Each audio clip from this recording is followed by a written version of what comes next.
पिछले श्रृंखला में हमने इस बात पर विचार किया कि सुख दुख, हानि लाभ, आशा निराशा, वसंत पतझड़ ये हमारे जीवन के आवश्यक अंग हैं और उत्तम पुरुष वही है जो कि हर परिस्थिति में, हम पुरुष कहें या व्यक्ति कहें, क्योंकि पुरुष तो केवल पुरुष हुआ, व्यक्ति में स्त्री पुरुष दोनों आ जाते हैं, तो उत्तम व्यक्ति वही है जो कि सुख दुख दोनों परिस्थितियों में अपना संतुलन बनाए रखता है, अपने को संतुलित रखता है।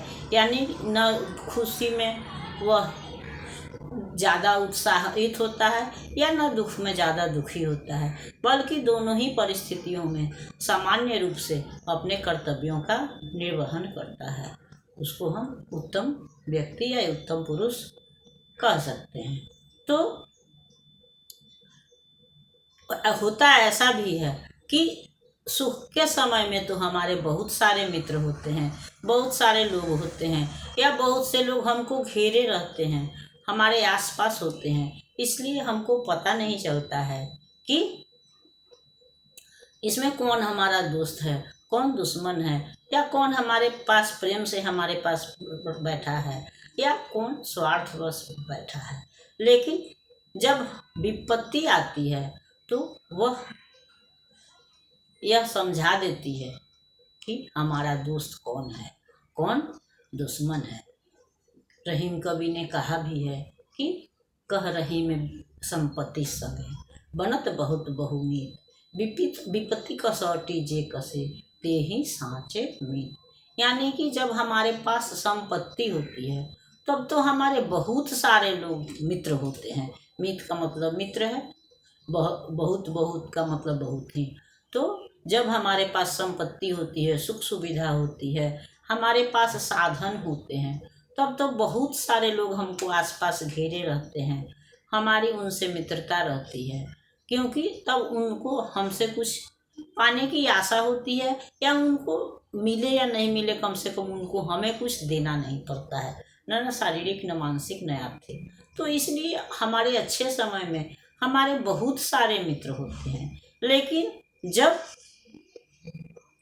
विपत्ति आती है, जब हम दुख में पड़ते हैं, तो बहुत सारे लोग जो होते हैं वह धीरे धीरे हमारा साथ छोड़ देते हैं। जो अच्छे समय में हमारे मित्र होते हैं वो धीरे धीरे किनारा कर लेते हैं, और तब कुछ सच्चे मित्र जो हैं वही हमारे पास रह जाते हैं। इसलिए रहीम कवि ने कहा है, विपत्ति कसौटी जे कसे, ते ही साँचे मीत।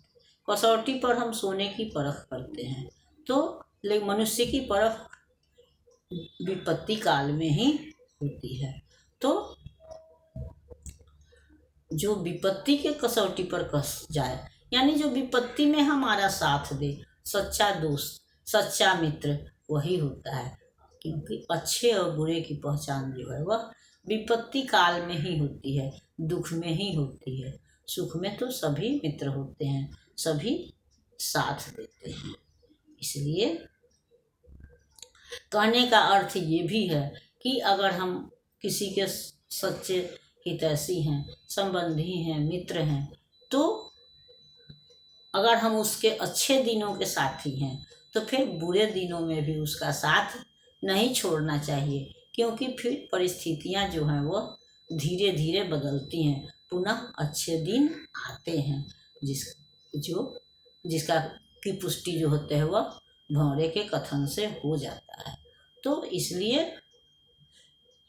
हम जिसके साथ अच्छे दिनों में हैं, बुरे दिनों में उसका साथ निभाना चाहिए, और यही मित्रता की, यही सच्चरित्रता की, यही मनुष्यता की पहचान है।